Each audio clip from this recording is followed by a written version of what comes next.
The silver ship descended slowly from the clouds. It moved without a sound and settled on the flat desert ground of Nevada. Dust swirled around its gleaming hull as it touched down. This was a historic moment for Earth, the first official contact with aliens from beyond the stars. A small group of humans waited nearby.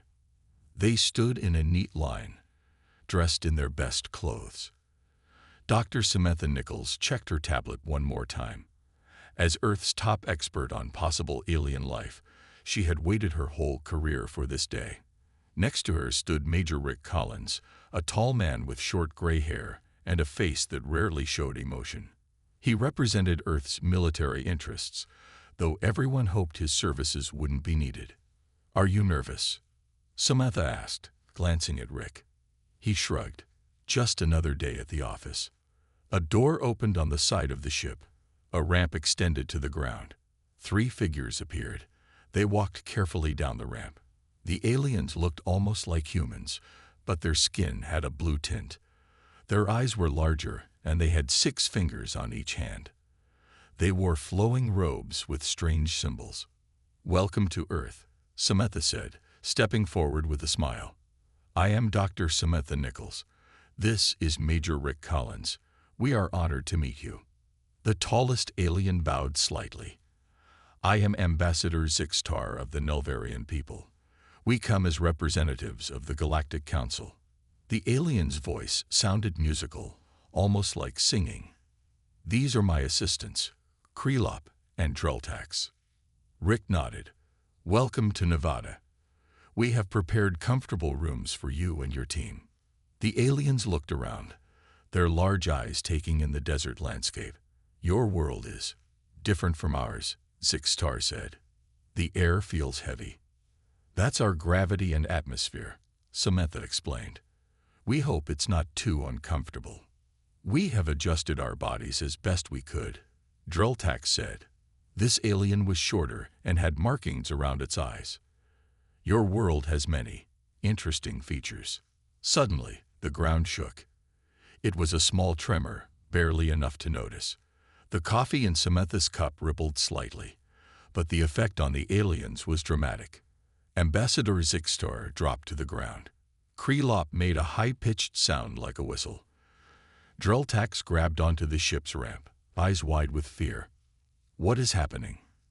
Zixtar cried out. "Is the ground attacking us?" Rick and Samantha exchanged confused looks. "It's just a small earthquake," Rick said. "Maybe 3.2 on the Richter scale. Nothing to worry about." "Earthquake," Dreltax repeated, still clinging to the ramp. "The ground moves regularly." "Oh sure," Rick said with a shrug. "Especially in California." "This is nothing. Just a Tuesday around these parts. Your planet's crust, it moves." Krelop asked, slowly standing up again. "And you live here willingly?" Samantha nodded. "Plate tectonics. The entire crust of our planet floats on molten rock. The plates shift sometimes, causing tremors." The aliens stared at her in silence. Then they looked at each other, communicating with subtle changes in their face colors. "Your world is built on moving parts, over liquid fire," Ambassador Zixtar finally asked. "And this is normal?" "Completely normal," Rick said. "Sometimes we get bigger ones that knock stuff over, but this was just a baby quake." "We have much to learn about humans," Zixtar said quietly. "Our reports did not prepare us adequately."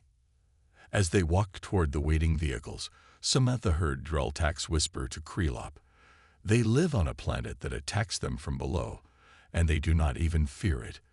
What kind of creatures are these humans?" Rick leaned close to Samantha. "I think we scared them." "With an earthquake that barely registered," she whispered back. "Maybe they come from a more stable world." "Well," Samantha said with a small smile, "wait until they see what else Earth has to offer." As they drove away from the landing site, another small tremor shook the ground. In the rearview mirror, Samantha saw all 3 aliens grab each other in terror while Rick casually adjusted the radio station. This was going to be an interesting diplomatic mission. 3 days after their arrival, The alien delegation boarded a small plane headed for Wyoming. Ambassador Zixtor sat stiffly in his seat, six-fingered hands gripping the armrests. "You travel in these often?" he asked Samantha, who sat across from him. "All the time," she replied. "It's the fastest way to see different parts of our world."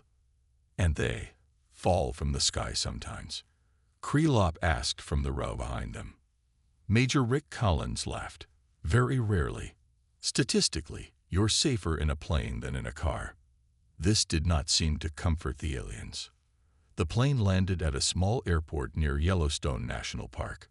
A woman with dark hair pulled into a ponytail waited for them beside a large green truck. She wore a uniform with a patch on the shoulder. "Olivia Martinez," she said, extending her hand. "Park ranger. I'll be your guide today." The aliens looked at her hand cautiously before Ambassador Zixtar reached out with his 6 fingers and attempted the human greeting. "We appreciate your guidance," he said formally. They drove into the park, Ranger Martins pointing out features along the way. The aliens seemed to relax as they saw the beautiful forests and meadows. "Your planet has lovely plant life," Dreltax commented. "Very colorful." "Wait until you see the hot springs," Olivia said with a smile. "They're like nothing else on Earth." They parked and walked along a wooden path. Steam rose from pools of water in the ground. The water bubbled and changed colors: blue, green, orange, yellow. "These are geothermal features," Olivia explained. "Underground heat makes the water boil and rise to the surface." Krelop moved behind Ambassador Zixtar. "The ground. It boils." "Yellowstone sits on a supervolcano," Olivia continued. "There's a massive chamber of magma beneath our feet. These hot springs and geysers are just small releases of that energy." The aliens froze in place. "You brought us to stand on top of a volcano?" Ambassador Zixtar asked, his voice higher than usual. "A supervolcano," Olivia corrected. "Much bigger than a regular volcano." "And it could erupt?" Dreltax asked. "Theoretically, yes," Samantha said, "but the chances are very low. It hasn't had a major eruption in 640,000 years. You built tourist attractions on an active supervolcano." Krelop whispered. "Look," Olivia pointed excitedly. "Old Faithful is about to erupt." Before the aliens could ask what that meant, a column of boiling water shot into the air with a roaring sound. It rose nearly 150 feet high. The aliens screamed. Dreltax fell to the ground. Ambassador Zixtar tried to run back to the truck, but bumped into Major Collins, who steadied him. "It's okay," Rick said calmly. "It does this every 90 minutes or so. That's why we call it Faithful." "You named the water explosion?" Krelop asked in disbelief. "Sure did," Olivia nodded. "Tourists love it. They time their visits around it. Humans seek out the dangerous water explosion." Ambassador Zixtar asked. "They bring their young to see it." "Of course," Olivia said. "It's beautiful." As they drove back, Olivia told stories about her work in the park. "Last summer, we had some nasty wildfires. I had to outrun one in this very truck. The flames were right behind me. I could feel the heat through the back window. Made it out just in time." "Your planet tries to burn you too?" Dreltax asked. "Oh, that's nothing," Olivia continued. "You should see tornado season in the Midwest, or hurricane season on the Gulf Coast." "Tornado." Ambassador Zixtar repeated the unfamiliar word. Samantha pulled up a video on her tablet. It showed a massive funnel cloud touching down on flat land, tearing apart buildings. "Wind storms," she explained. "They form from severe thunderstorms. And humans live in these areas?" Krelop asked. "Some people chase them for fun," Rick added. "Storm chasers. They try to get as close as possible to take measurements and photos." The aliens fell silent. They remained quiet for the rest of the drive back to the airport. As they boarded the plane, Samantha heard Ambassador Zixtar mutter to his companions. "They live on exploding water, surrounded by fire and wind monsters. and they think it's beautiful. The next stop for the alien delegation was Midwest University. The campus was green and peaceful, with students walking between buildings or sitting under trees. The aliens seemed to relax a little after their stressful visit to Yellowstone. "This seems safer," Ambassador Zixtar said to Samantha as they walked toward the science building. "Universities are generally quiet places," she agreed. "Today we're meeting Professor Alan Wright in the biology department. He's excited to tell you about Earth's living creatures."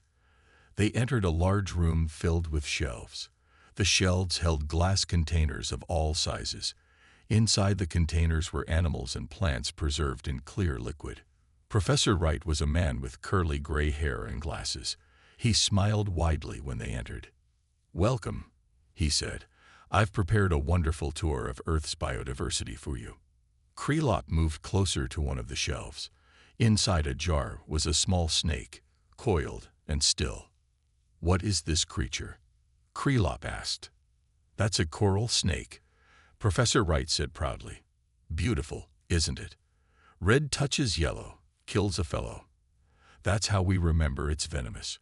One bite can kill a human if not treated quickly." Krelop stepped back quickly. "You keep deadly things in your learning centers." "Oh, that's just for study," Professor Wright said. "Come look at these specimens from Australia. Almost everything there can kill you in some way." He showed them spiders, jellyfish, and various snakes, describing the different venoms and their effects on the human body. "This little spider," he said, pointing to a small black specimen with a red mark. "Its bite causes terrible pain. Some people have begged doctors to let them die rather than endure it." Ambassador Zixtar's face changed color. "And these creatures, they live among you?" "All over the world," Professor Wright nodded. "But don't worry. Most people go their whole lives without being bitten by anything dangerous. Though I did get stung by a scorpion once during field research. My arm swelled up like a balloon." He laughed at the memory while the aliens exchanged worried looks. Professor Wright moved to another section of the room. "Now let me show you something truly amazing." He took out a microscope. "Look here." One by one, the aliens peered through the microscope. They saw tiny moving things in a drop of water. "Bacteria," Professor Wright explained. "They're everywhere. In the air, on your skin, in your food. Some cause terrible diseases, but others help us digest food. We live in a constant balance with them. Your world is filled with invisible dangers too," Dreltax asked, stepping away from the microscope. "Viruses, bacteria, fungi. Yes, there are many microscopic threats," Professor Wright said. "Our bodies fight them off constantly. It's a never-ending battle for survival at the cellular level. And yet you survive," Ambassador Zixtar said, almost to himself. Professor Wright moved to a table at the side of the room. On it was a glass case. Inside was a garden snake, alive and moving. "This is my pet, Slither," he said, opening the case and reaching inside. The aliens gasped as he lifted the snake and allowed it to wrap around his arm. "Don't worry, this species is completely harmless. Would anyone like to touch it?" The aliens moved behind a table, putting distance between themselves and the snake. "You keep predators as companions?" Krelop asked. "Many humans do," Samantha explained. "Dogs, cats, birds, fish, reptiles.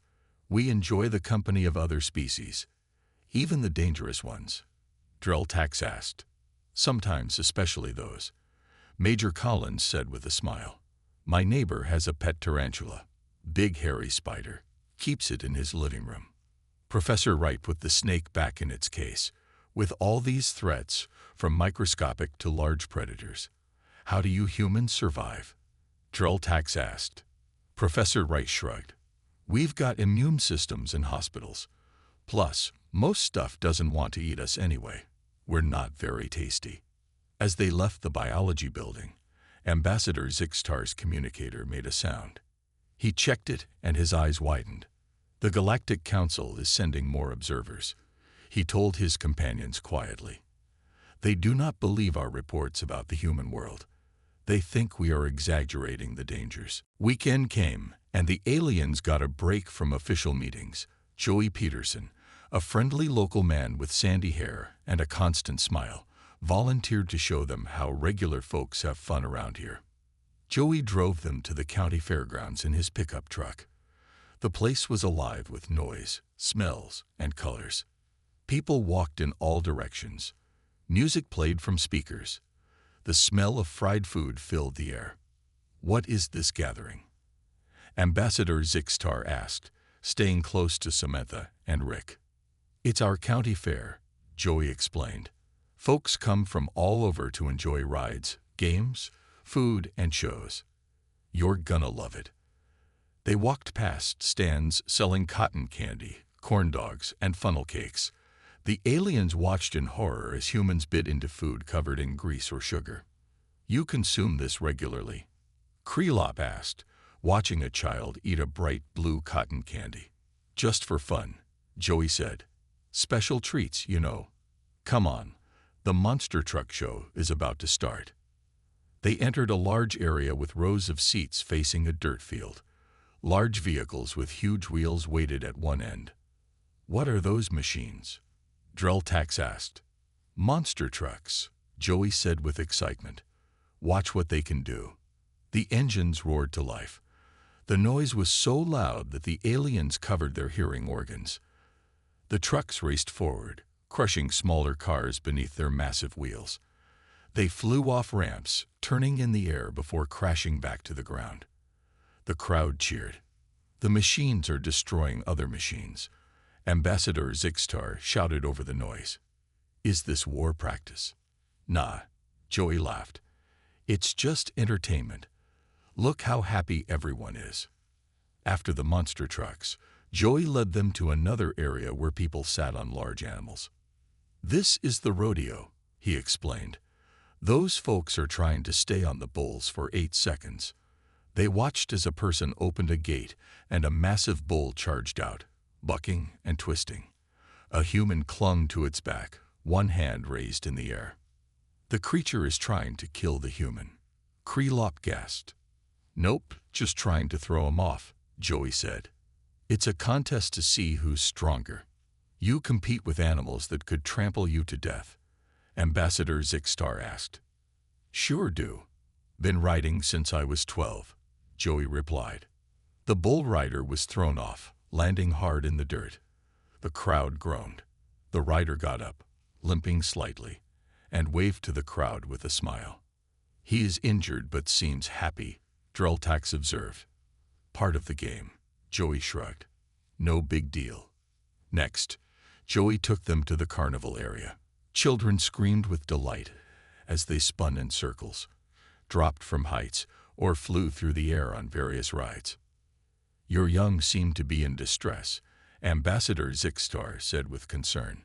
"They're having the time of their lives," Joey corrected him. "Those are screams of joy. You enjoy the feeling of falling?" Krelop asked, watching a ride drop people from a tall tower. "The scarier, the better," Joey confirmed.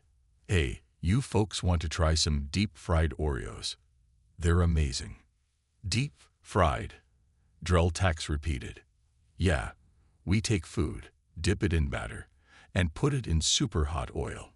The oil is so hot it could burn your skin off, but it makes the food taste great. You put your food in burning liquid." Ambassador Zixtar's color changed to a pale blue. "Every day," Joey nodded. "We have controlled fire in all our homes. We use it to cook almost everything we eat." "Controlled fire inside your dwellings?" Krelop swayed slightly. "Sure. How else would you cook?" Joey asked, genuinely confused.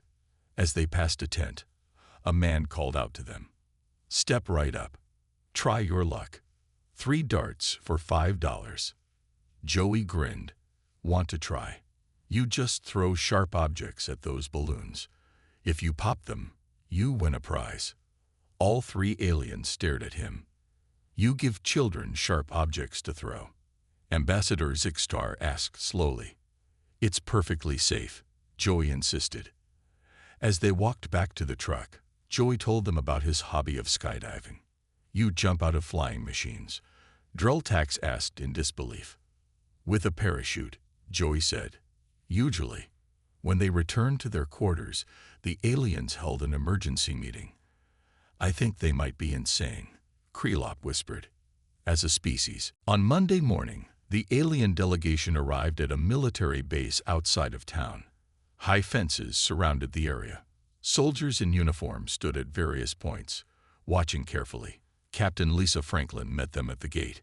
She wore a neat uniform with several small pins on her chest. Welcome to Fort Miller, she said.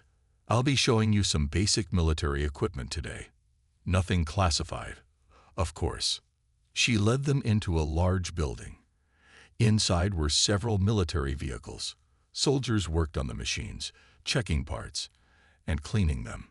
These are standard transport vehicles, Captain Franklin explained. Nothing special, just basic equipment. Ambassador Zixtar nodded politely, though the aliens still seemed nervous around so many uniformed humans. They moved to another section where smaller weapons were displayed on tables. These are standard-issue firearms, Captain Franklin said. Every soldier is trained to use them safely. Krelop leaned closer to look at one.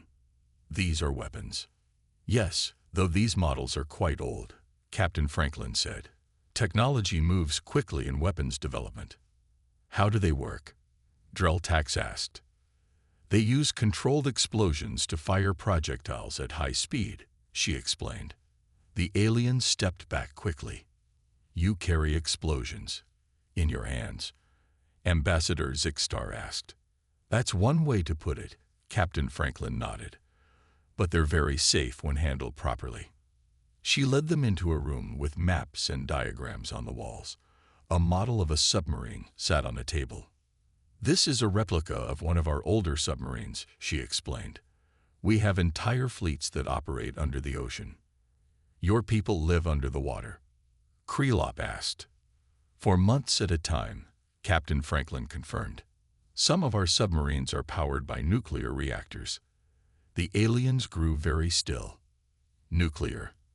Ambassador Zixtar repeated. You use atom-splitting technology. Of course, Captain Franklin said. Nuclear power is quite efficient. We use it for many civilian purposes too. Electricity generation, medical treatments. You have harnessed the power of atoms. Drelltax's voice was barely audible. For decades, Captain Franklin said with a nod. It's standard technology now. She led them to a wall with photos of various aircraft. These are some of our Air Force vehicles. The faster ones can break the sound barrier. What happens when they break this barrier? Krelop asked. It creates a sonic boom, a very loud noise caused by shock waves in the air, she explained. Sometimes it can break windows on the ground. Your aircraft can damage buildings just by flying. Ambassador Zixtar asked. Only in certain conditions, Captain Franklin said. But yes. They walked to another building where a simple demonstration had been prepared. A scientist in a white coat stood next to a small device. This is Dr. Peter Mills, Captain Franklin introduced him. He'll show you how we use nuclear isotopes in medical imaging. It's a simple process, Dr. Mills explained. We use radioactive materials to see inside the human body without cutting it open. You put radioactive material inside your bodies? Drelltax asked. Small amounts, yes, Dr. Mills confirmed. It's perfectly safe when done correctly. As they left the base, Commander Vexcor, the military attaché who had been quiet until now, finally spoke. Captain Franklin, he said, in our history lessons, we learned about a weapon your people developed, nuclear bombs. Did your planet abandon this technology? Oh no, Captain Franklin said. We still have them. Many countries do, but we don't use them. They're deterrents. You keep world-destroying weapons as deterrents?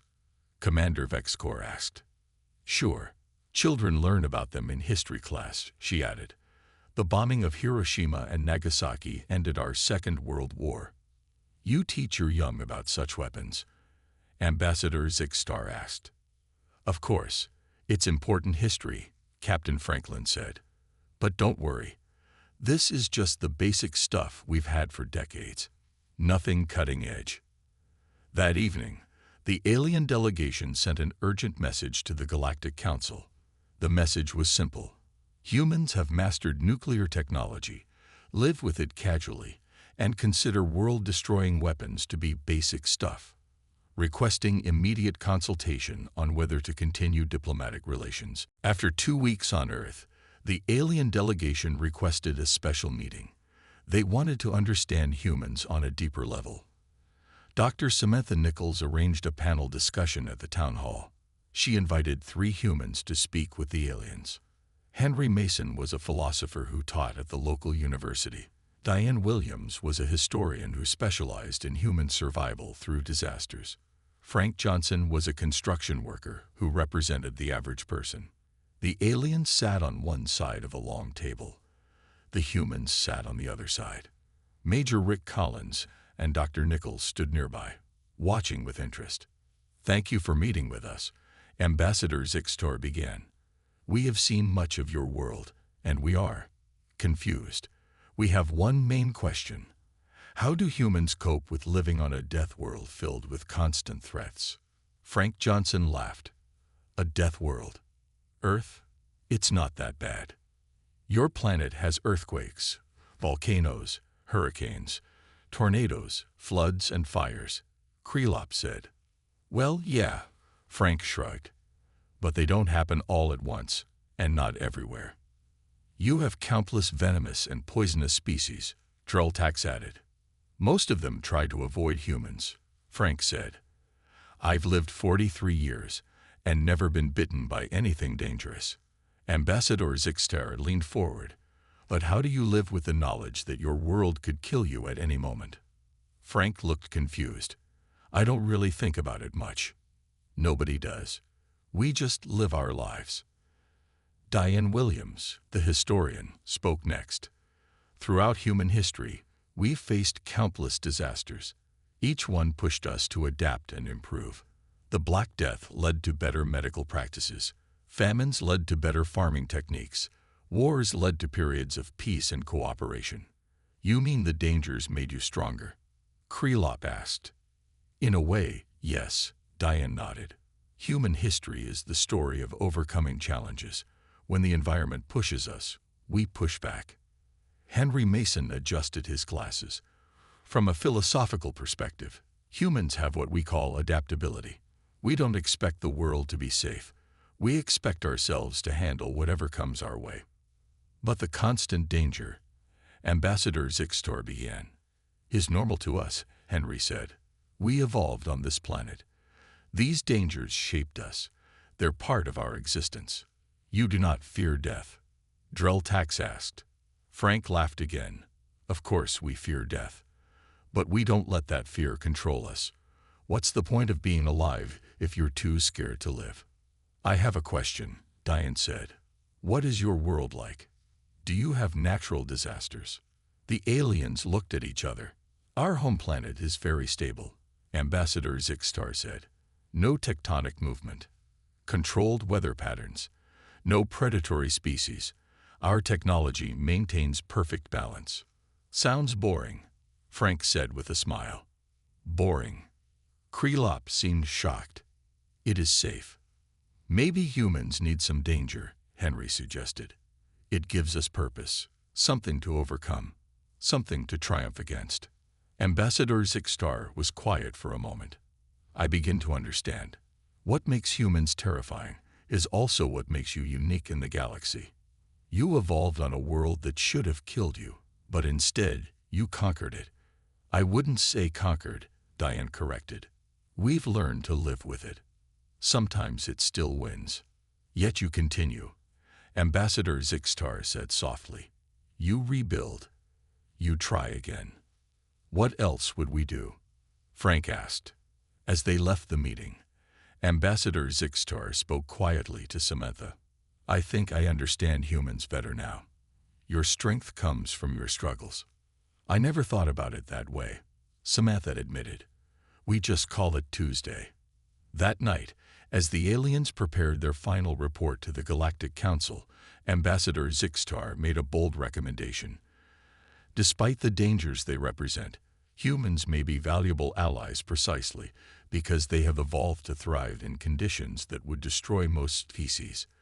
Their adaptability is their greatest asset, and potentially ours as well. The other aliens looked surprised, but slowly nodded in agreement. Perhaps these strange, dangerous humans had something to teach the galaxy after all. 3 months passed since the alien delegation first landed on Earth. The Galactic Council had reviewed all reports and held many meetings. They remained divided on how to handle relations with humans. Some thought Earth was too dangerous to include in galactic affairs. Others saw value in human resilience. Then everything changed. A message arrived for Ambassador Zixtar. His face turned a deep blue as he read it. "I must speak with your leaders immediately," he told Dr. Samantha Nichols and Major Rick Collins. "It is urgent." Within hours, they sat in a secure room with high-ranking government officials. Ambassador Zixtar stood before them, his usual calm replaced by visible worry. "The Vorax have begun moving toward this sector of space," he announced. "They have already conquered 2 peaceful worlds." "Who are the Vorax?" asked the Secretary of Defense. "A hostile species," Ambassador Zixtar explained. "They evolved on a planet similar to Earth, full of dangers and threats. But unlike humans, they became conquerors. They believe only the strong deserve to survive." The room grew quiet. "How serious is this threat?" Major Collins asked. "Very serious," Ambassador Zixtar said. "The Vorax have technology similar to yours, but they have used it only for war. Their ships are weapons. Their culture values only strength and victory." "And they're heading this way?" Samantha asked. "Yes. The Galactic Council believes they will target Earth first, then move to Council space," Ambassador Zixtar said. "Most Council species are peaceful. We have not fought wars in thousands of years. We do not know how to defend ourselves against such aggression." The Secretary of Defense leaned forward. "Are you asking for our help?" Ambassador Zixtar nodded. "The Council now understands that what makes humans frightening may also make you our best hope. You understand danger in ways we cannot. You have military experience. You know how to fight and survive." Major Collins looked at the government officials, then back at the ambassador. "So the very things that scared you about us are now the things you need." "Yes," Ambassador Zixtar admitted. "When we first arrived, we thought Earth was a death world and humans were reckless for living here. Now we see that humans may be the only species with both the physical resilience and military mindset to help against the Vorax." The officials discussed among themselves for a few minutes. Then the president spoke. "We will need to know everything about these Vorax, their technology, tactics, weaknesses. But yes, Earth will stand with the Galactic Council." Ambassador Zixtar's color lightened with relief. "Thank you. The Council will share all information we have." In the weeks that followed, Earth prepared. Military leaders studied Vorax technology and tactics. Scientists developed new weapons. Diplomats worked with the Galactic Council to form a united front. One evening, Samantha found Ambassador Zixtar watching the sunset from a balcony. "Are you worried?" she asked, joining him. "The Galactic Council is in panic," he admitted. "Many species are considering surrender before the fighting even begins." "And you?" "I find myself strangely calm," he said.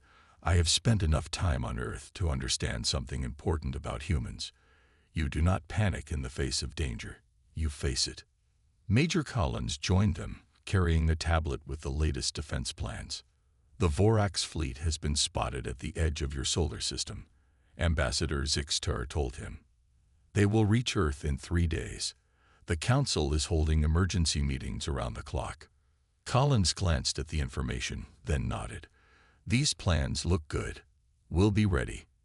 "You seem so calm facing such a threat," Ambassador Zixtar observed. Collins shrugged. "Just another Tuesday on Earth." Samantha smiled. You know, on Earth, we have a saying. The most dangerous place in the universe is between a human and a challenge to overcome. Ambassador Zixtard looked out at the setting sun. The Vorax believe they are the most dangerous species in the galaxy. I think they are about to learn otherwise. As they looked toward the darkening sky, Samantha felt a strange mix of fear and confidence. Humans had faced threats throughout their history. They had survived ice ages, plagues, world wars, and their own dangerous planet. Now they would face the stars with the same determination. The Vorax were about to discover what the Galactic Council had learned. Underestimating humans was a deadly mistake.